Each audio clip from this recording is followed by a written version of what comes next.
Right, hello. Editing me just popping in here real quick. I hope everyone had a wonderful Thanksgiving. It's a fair bit after that. Anyways, just coming in to say that I recognize this video is coming a little late. Not a little, a lot late. It's almost the end of November. And this video is for... supposedly it's like the November and December TBR editions is part of this. But because of a variety of things, like me getting hit with some very bad like lethargia and being like stuff, I have a doctor's appointment at the end of this month about some stuff, but I'm getting to this now. Basically, this whole video still works as is because basically everything for November, it's just the end of the year, basically. I've only finished one book that I listed in this November TBR thing, but based off of just the past couple days, I think I'm gonna be having a lot of books finished towards the end of the month, so I was just like, you know what, I'm just gonna save talking about what I read in November for maybe when I talk about what I read in December, because it'll basically be just a few things for November anyways, maybe? I don't know. Unless I end up reading a bunch in the next week, because that's how much time is left. We'll see. But yeah, I'm gonna shut up, enjoy the rest of the video. This was just me popping in to say, like, kind of explain a little bit why this was late, because, right, I didn't even say it took 3 days for the footage to actually upload to the editing software for some reason, and then I don't know how long it's going to take for this to upload to YouTube, so if it's even like closer to the end of the month, well, can't do much about it. But yeah, this still basically works if you just ignore that I say the November TBR and just consider it for the rest of the year. Yeah, anyways, enjoy. Take it away, me. Right. So, ignore the headphones. It was headphones or bust, and I've unintentionally been struggling to get to filming this video, but we're here now, and we're doing this. Headphones, stuff, all the things to get it. Let's actually just start the video. Hello. Welcome to my YouTube channel, Changeling Reader. If you're new here, my name is Adrian, and today we're doing a mix of things, well, depending on how long we end up going. Mainly today I am going to go through what I read in September and October, and then all the additional TBR things for November and December, because I don't really have a lot, especially for December, so I figured getting it all together in here would work. Plus, for November, the majority of what I'm going to be reading is just my October TBR that I'll link up here. I'm also going to update you on what I'm currently reading. It's basically going to be anything that I haven't finished or that I haven't said I decided not to read. Right? Does that make sense? And then, if we have a bit of spare time, I want to just, because I've tried to do a longer video before and then editing didn't work out, I had to delete the footage because it was taking up too much space, and then it got like weirdly funky or something, like something was off with it. But what I read from March and the summer, if there's time, I will just list all of that thing through like the months, and then list the book, my rating, and then you can ask for any of my further thoughts. Actually, that kind of goes similarly for the September and October wrap-up, right? So I'll go through, for the September and October TBR, the ones that I have like big things to talk about or that are like on more extreme ends of my rating systems, I'll talk about them a bit more, but I otherwise will just say the majority, unless I say otherwise, the majority of the books I have written reviews or something on Goodreads already, so like, which I include in the description. You can go there, see some of my ratings and reviews, stuff like that. But if you want to see me talk a bit more and go a bit more in depth about some of either the September and October TBR books or the big like March through August list, if I do it in this video, let me know in the comments below, as well as like any other thoughts you have about the books, the TBR editions, all of that. So, what I read in September. Yes, I read 8 books in December. I had 2 DNFs, right? I think I briefly talked about them. No, actually, they might. Yes, the 2 DNFs. I talked about them in October, though. Right. I blinked on that. But as you may know from my October TBR, when you watch it, I DNF'd The Secret History and Hidden by Victoria Lustbader and switched them up. So those are the 2 I DNF'd. Scattered brain, but yeah. Anyways, then for the 8 books I read, there were 2 that were 2 stars to 2.75, that range. 3 plus, 3 to 3.75, and then 3 4+ stars. The first book I finished in September was Filthy Animals by Brandon Taylor.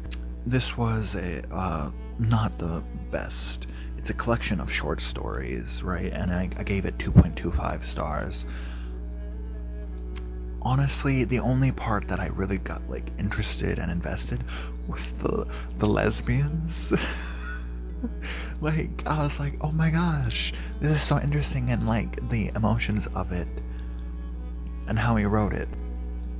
I think I used in my Goodreads review, I may use like the analogy of it being like a well that you come across where it's like, it looks neat and it seems like it'll be full of something deep, and you like go up to it, but then it's empty, right? It's deep looking but empty. You don't actually get what you want, the sustenance from it. It's got like some of the neat things, it's got a bucket, all that stuff, and it looks nice, and going up to it, you like experience it and you're like, oh, that's an empty well, but you're not gonna go back to it much beyond just to like look at it and be like, yeah, that's that empty well, looks nice, right? Like that's the kind of vibe I get with Brandon Taylor, at least from what I've read, where I read it and I'm like, it's like some nice writing and it captures a lot of things. He really also has a thing for just making his characters unhappy or like struggling with affection and getting what they want to an extent, as far as like relationships. I don't know, it felt like a weird book that wasn't sure whether it was a short novel with a couple stories or a bunch of stories, because there was like a linking of a few of them that like put it all together to make it feel like it wasn't a collection of short stories alone, but there was like a small novel in there that if you were to put it all together, it would be a full thing. But the thing is, right, is I think it having the other stories interspersed helps at least a little, because I think the story, if it were just one concrete novel and then the stories, it would be like a bit of a slog. But I don't know, it's been a while since I read this, so like pardon if some of my thoughts are a bit gone. Then I read Milk-Fed by Melissa Broder, one of my friend's comfort reads. It's not her only comfort read, but it is one of them. It is a bit of a strange book. I can see how some people might be like, oh my god, it's so weird. But I just gave it 3.5. I enjoyed it. I felt very seen in some of it, like especially around body image stuff and some of the diet things, and I was like, felt a bit too, like, I was like, I really relate to that. And I understand that. Not current me, right? Because I've improved on my relations with food a bit better by now, but it was like very moving to see that, because I haven't actually read many books where that kind of like those kind of like feelings about food or like dieting, stuff like that, are actually covered. There is some strange things, like I can see where like maybe some of the stuff around like fat and fat bodies, like the sapphic relationship between these two Jewish women, and there's like a kind of stuff. There's also some peculiar like erotic scenes, I guess is how I would describe them, as well as like some one or two sex scenes that are a bit rough with some of the lines that are used, but I wasn't bothered by them. I'm not one who's particularly like, ugh, I don't want to see sex in books, but I'm also not someone who's like, I want to see sex in books. I'm just kind of like, well, there it is, okay. I don't have anything else to say on that. The Witchfinder's Serpent I finished after that. It was one I got, an ebook I got as a giveaway, and I gave it 3.5 stars. It was enjoyable enough. I found some of the stuff around like the witch trials and some of the historical aspects built in, as well as the playing with fantastical elements. That was fun.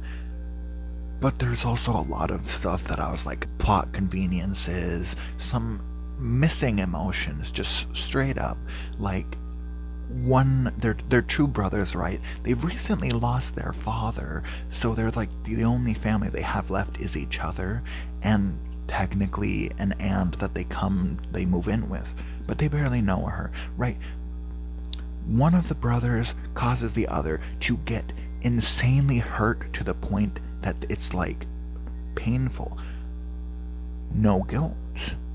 There's no like feeling bad. It's just like, are you all right? And then nothing. And it's like established that it's bad. Like, it hurts.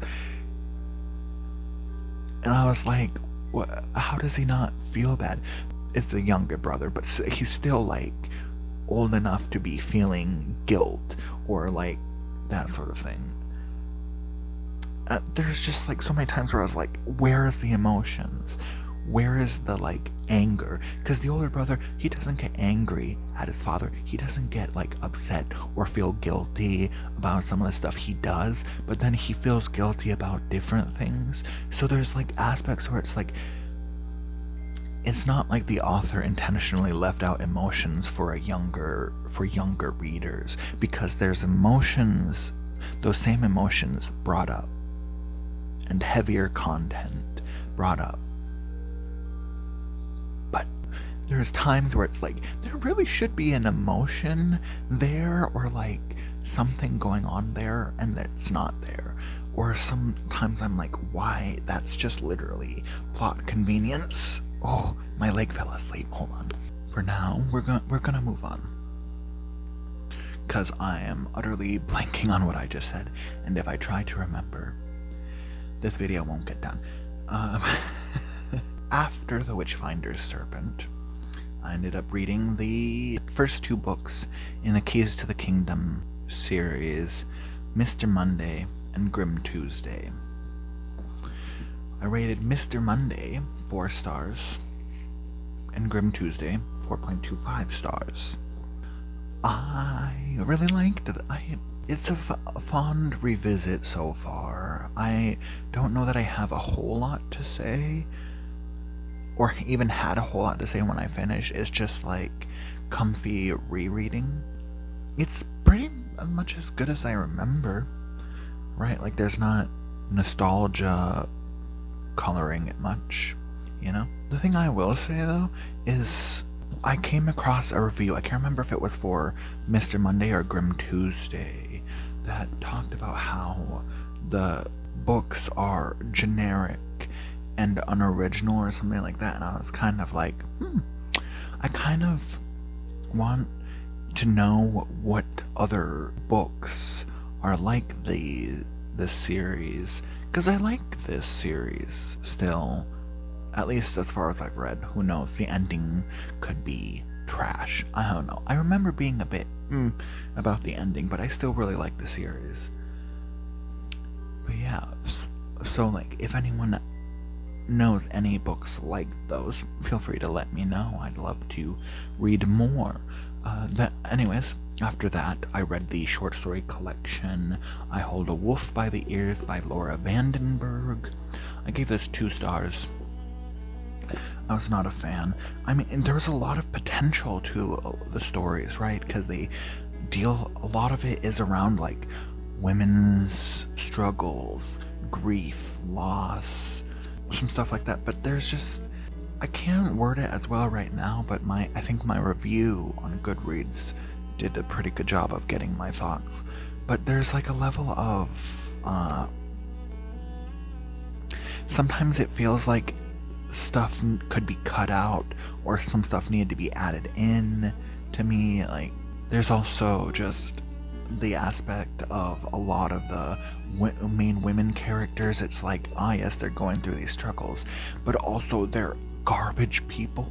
Like, there's one who creeps up to people's windows and takes photos through them, takes photos of teens having sex, which would be child sexual abuse material. Like, that would be like that. She basically takes photos of something that makes her committing a horrific crime.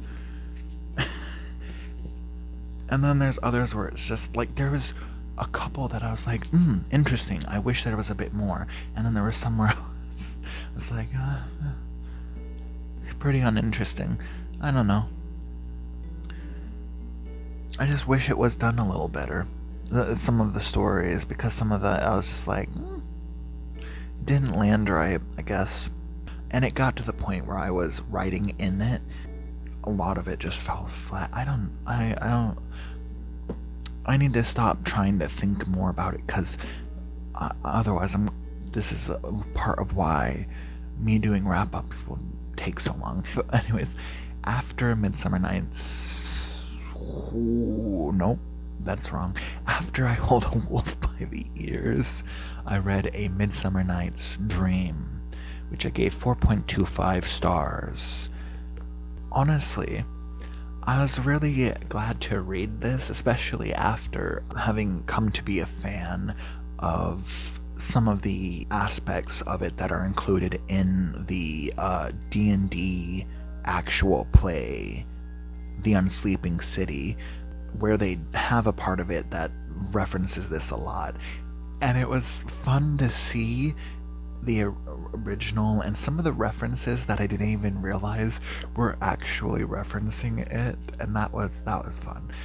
I also just genuinely enjoyed this. There were some moments that had me like laughing. I have a vlog of reading this in progress, because I started it, read this, and the rest of it is going to be focused on King Lear. But as you will see, I haven't finished King Lear yet, but really enjoyed this. I recommend this and The Unsleeping City. The whole of it is on YouTube for free from Dimension 20. It's well worth a shot. It's long, it's pretty long form content, but I really enjoy it. And then the last book I finished in September was Anxious People by Frederick Bachman, which I rated 3.5 stars. I've read 3 Frederick Bachmans so far now, and I would have to say that this is the worst so far, right? Which makes sense, because the other 2 were 5 stars and this one's 3.5. The latter portion of it, like later bits, I started like liking it and got a bit into it. But there was just so much from the beginning that I was like, ugh, not a fan of. That, like, the narrator in this, at times I was like, okay, now this is Ova if he wasn't lovable and he was actually like very bitter and like we didn't see the rest of it, right? Because it comes across so nasty about young people, right? Like, there is a 20-year-old who I did not pick up as a 20-year-old. Like, I was shocked when it was revealed that she is 20, because I was like reading it and I was like, why? This is like a 14-year-old, but no, she's doing a job, so she's got to be at least 16, right? And I was thinking like, okay, 16, and they dropped 20, and I was like, what? And it's just like so much nasty things, like the kind of like, oh, these youths are stupid, they think they know everything. That was just very unpleasant, combined with like depicting a 20-year-old that's so immature. And that's not the only thing, right? There were like the truisms that he sometimes does, you know, where it's like one where I remember distinctly that's tied to the previous point is, you feel old when you can't distinguish between 20 and 14. And I was like, what? No, that's not what makes people feel old. And it's hilarious that you say that the person seeing this 20-year-old can't distinguish her from a 14-year-old, because you wrote her like a freaking 14-year-old, and I don't know why.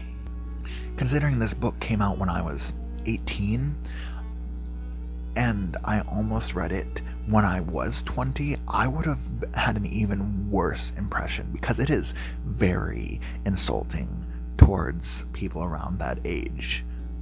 And I'm 22, and it's like, really? Just get over being an old man and like feeling like you know better or something because you're old. There's just some aspect of it that I was just like, okay. And there were a lot of the truisms I was like, that's not really like, you can say that, but I don't know if that's really true. And then the setup, like, basically ignore so much, right? Like the timing, some of the stupid stuff around like an emergency operator getting caught up arguing with someone making an emergency call, and some of this stuff, it's so like I am concerned for the people in this town based off of how the police force, the emergency operation lines, all of that work, because there's so much that you have to like completely ignore how the real world would work, and like timing wise and all of that, to get to where the rest of the story takes place. It's just like too much that I was like, really? Okay. That's ridiculous. Anyways, I still, like, the ending was, like, still very emotionally touching in some ways, and it resolved nicely and all that. Which is why I gave it a good score, because eventually it got better.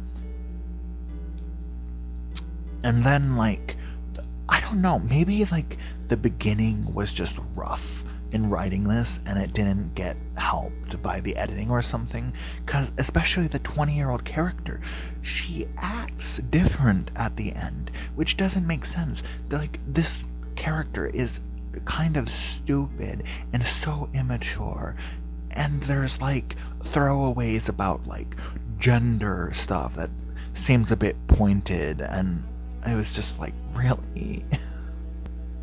You sound silly about the youths, you know? It's still like enjoyable past a certain point though, so which is why like I would still give it a decent like 3.5 rating, because it did move me and stuff. But yeah, Now, October. I did not read much. I had a rough October, but I read 3 books in October, right? There was 1 2-star, 1 3+ star, and 1 4+ star, right? The first book I finished in October was Unclutter, a Survivor Story by Winnie D. Pagora. I gave this 2 stars. I do not think this book should have been published, not in the form it is. And I'm going to leave it at that, because I am considering doing a full review video of it. It might not come out this year, because I have a lot of other videos I want to do, or not do, edit and get up before the year ends. But there's going to be a point where I talk about this book, because, my God, I cannot understand how this book has the 5 stars saying what they do. If people really enjoy it and give it 5 stars, that's fine. Like, I get that some people will rate things highly, even with some flaws. But there's just some things where I'm like, this 5-star review, if I had read this, I would have actually been, like, way worse towards the book. And would have been, like, nasty about it, right? Being like, I was lied to. There's not great world building. In fact, there is insanely flawed, contradictory world building and stuff like that. There's just so many things. Like, this needed more work before it was published, right? That's why I say I don't think it should have been published. It needed more editing, more just consistency, edits. Dialogue needed some work and naturalization. It's just, oof.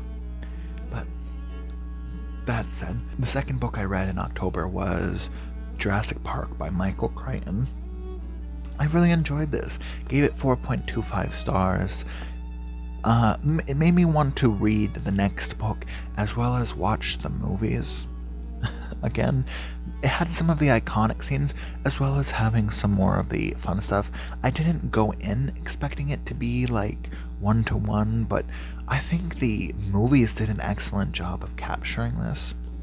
And in some cases, I think it did a bit of a better job, because I think in the movie, the sister is older than she is in this book, which is more fitting because the character in this book, she's a bit weird because from what I understand, I think she's like supposed to be 8 or something, but there are times where she's behaving more mature.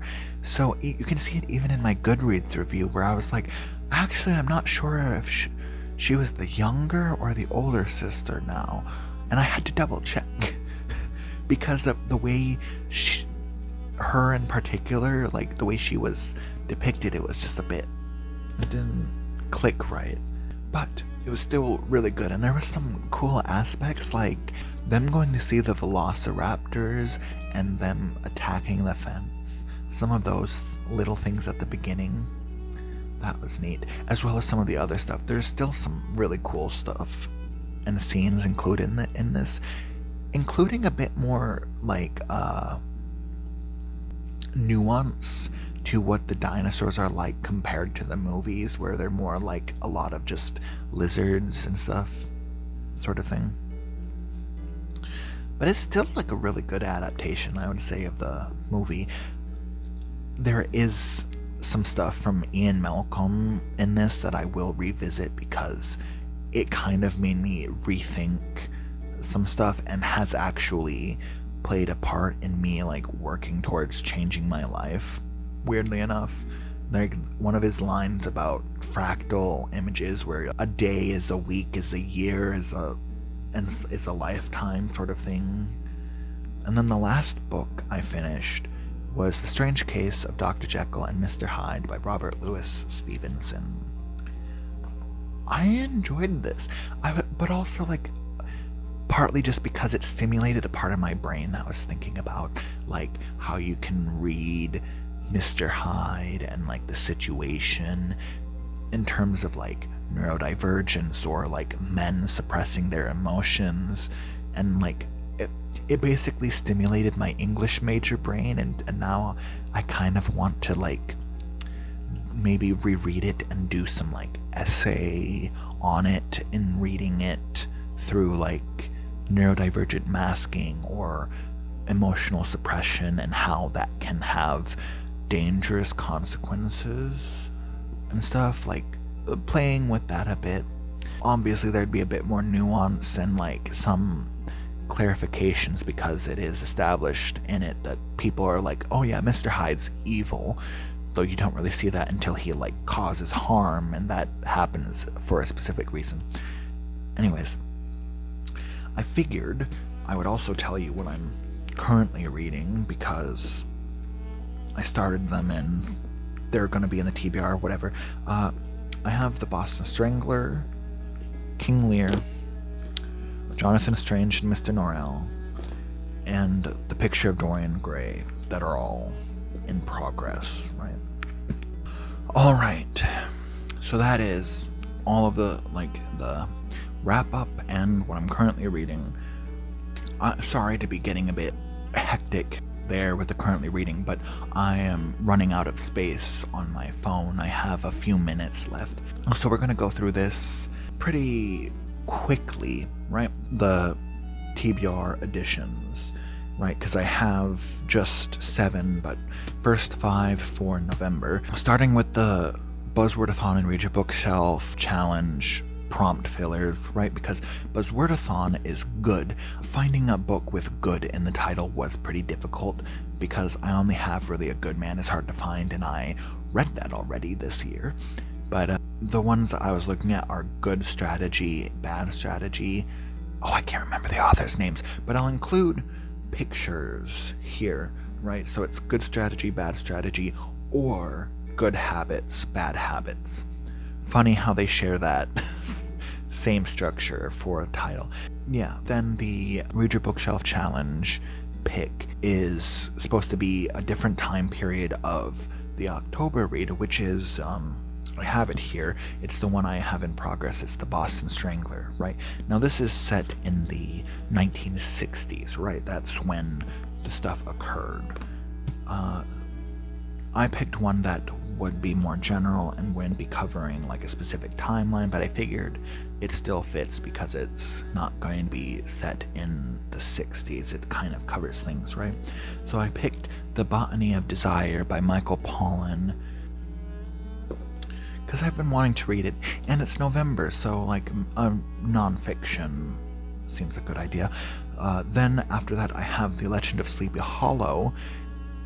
If you've seen some of my other earlier videos, you may have seen me talk about this and how it seems more of like a close to Thanksgiving read. So that's what I'm doing, right? I want to give it a shot in November and closer to Thanksgiving compared to when I read it last year and expected a spookier thing.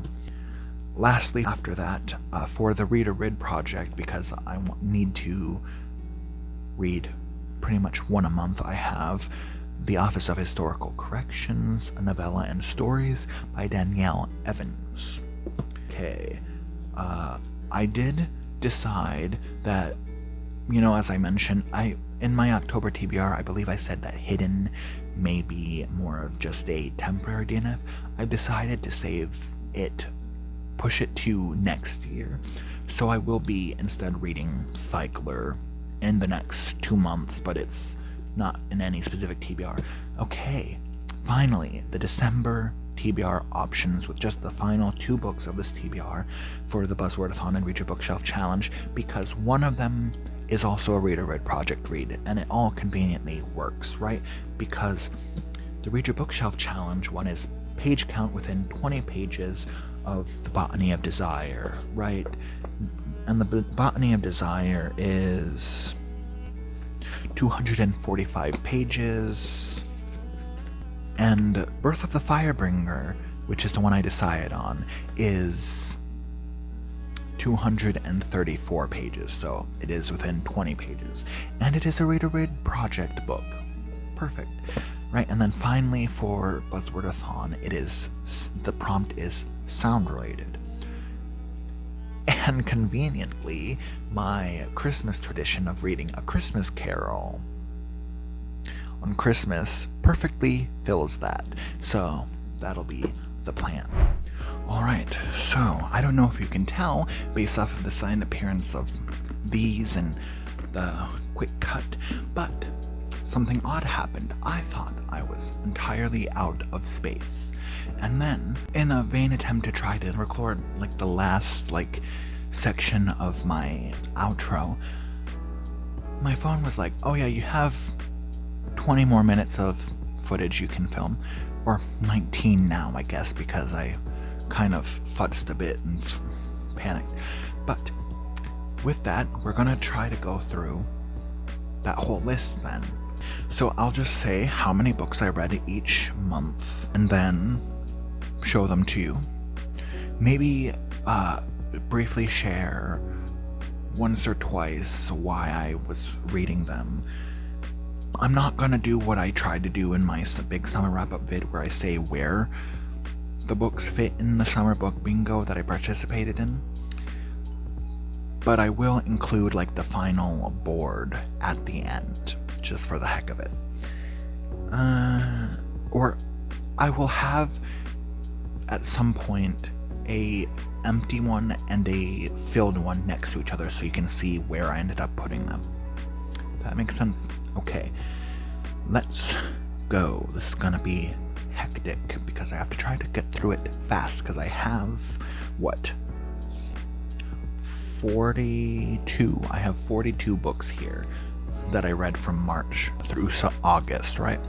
Okay, let's do this, right? So, starting with March, I read Persuasion, gave it 5 stars. I had started it for Regency, if I remember correctly, and then didn't finish it until March.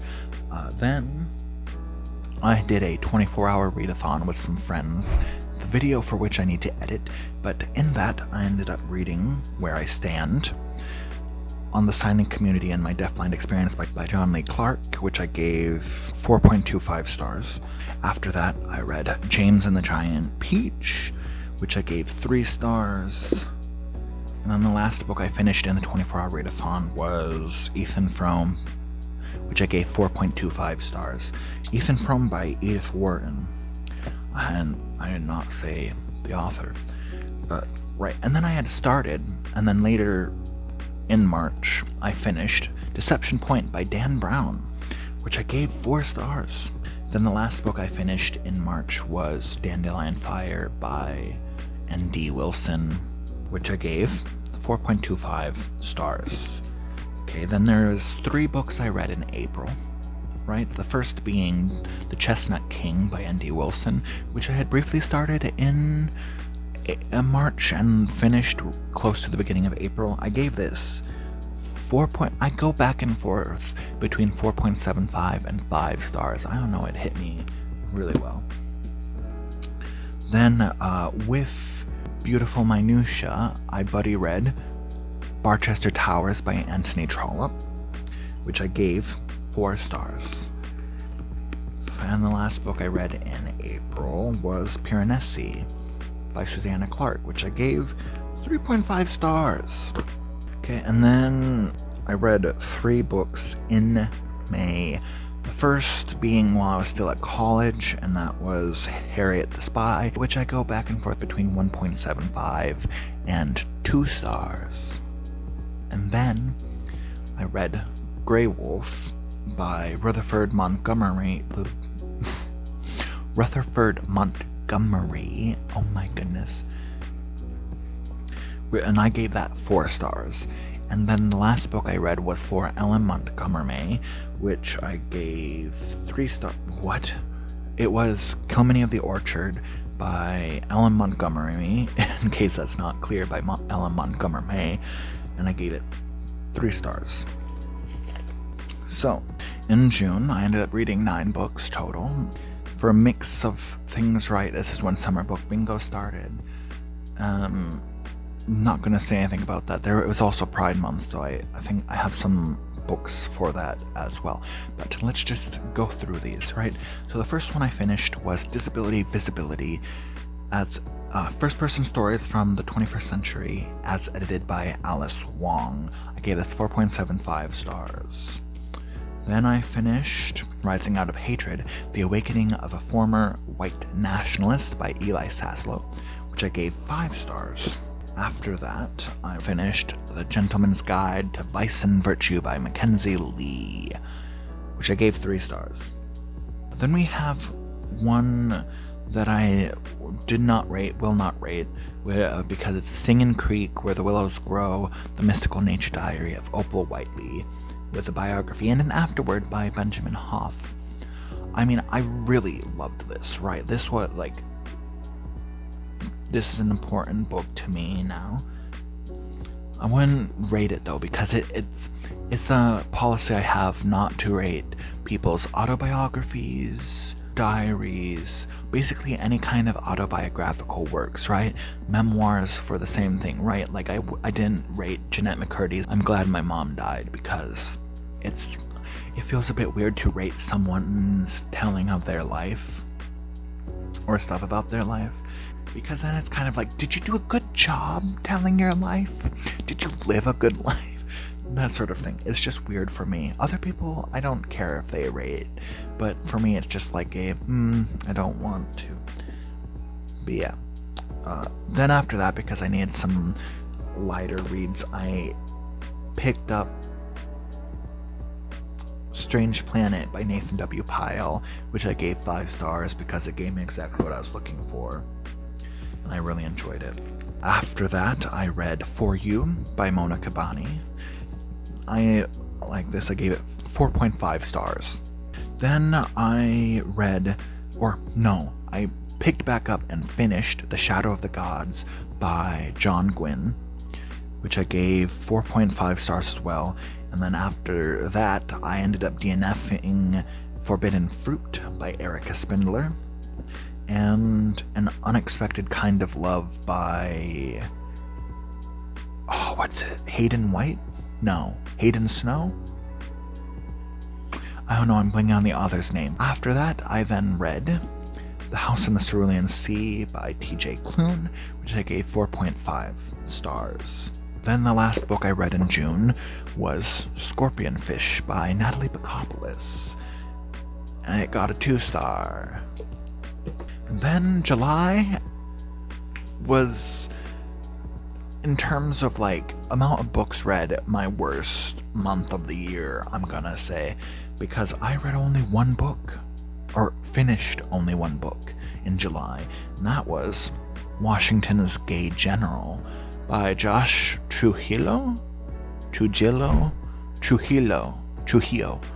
I'm not sure how to pronounce that last name. And Levi Hastings.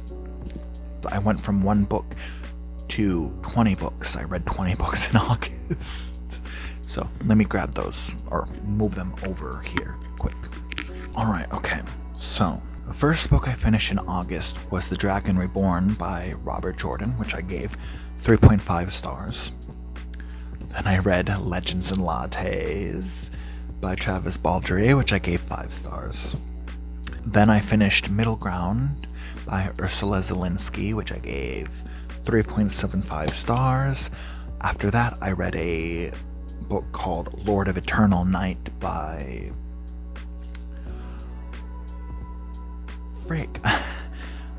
I have a list here, but I forgot to include a lot of authors. I'll have the cover here though, so you can see it on there. I gave that 4 stars.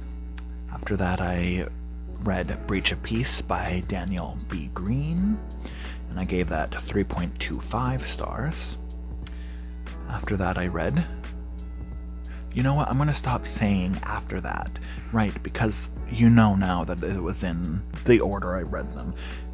So, then, when this is over, Pandemic Poems by Ralph James Savarese, gave this 3.75. Then The Tales of Beetle the Bard by Miss Rowling, which I gave 2 stars.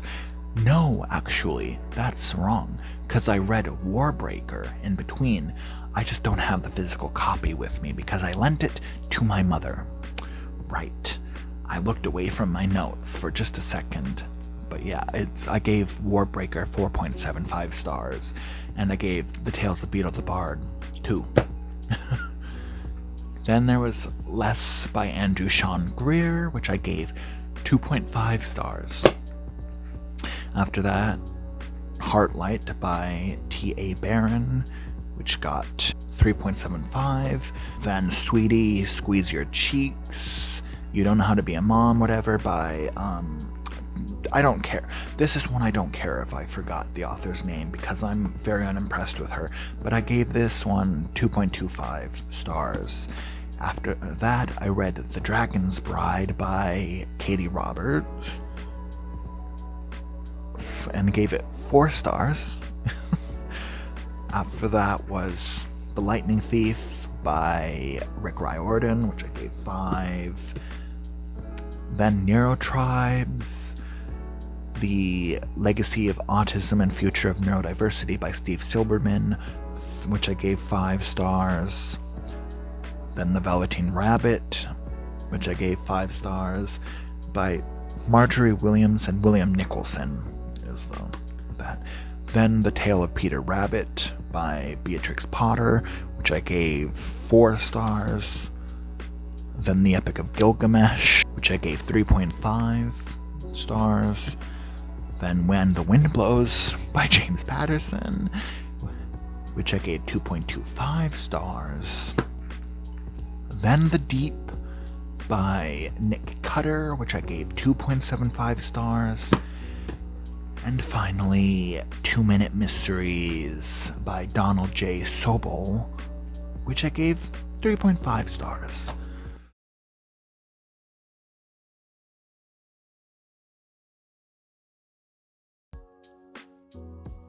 There we go. That's the whole list of everything I read from March to August.